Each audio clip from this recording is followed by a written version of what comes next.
Жителите на Дојран на 2 февруари на референдум ќе се изјаснуваат дали прифаќаат склучување договор за јавно-приватно партнерство за комуналните услуги, водовод и канализација. Општинските власти сакаат да го слушнат мислењето на граѓаните пред да ја продолжат постапката.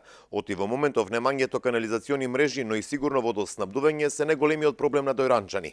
Јавното приватно партнерство нема да значи поголеми цени на водата за пиење, ниту пак приватизација на комуналното, вели градоначалникот Ангов.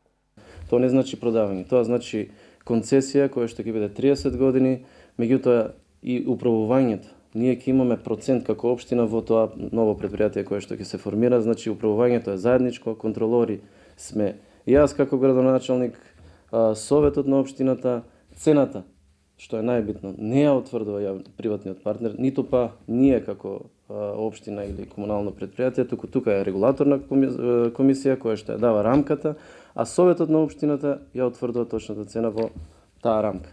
Така што заштитени сме и од тој аспект.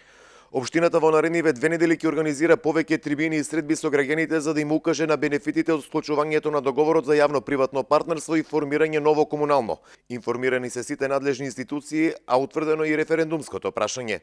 Жителите на општина Дојран на 2 февруари на референдум ќе се изјаснуваат дали се за или против доделување на договор за јавно-приватно партнерство за услугите, снабдување со вода за пиење, одведување и третман на урбаните отпадни води од општина Дојран.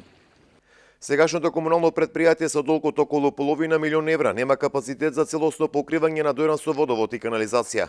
Ова комунално ќе продолжи во делот на јавната чистота и уредување на јавните зелени површини. Новото јавно-приватно предпријатие ќе мора во рок од 3 години да инвестира околу 8 милиони евра за подобрување на комуналната инфраструктура.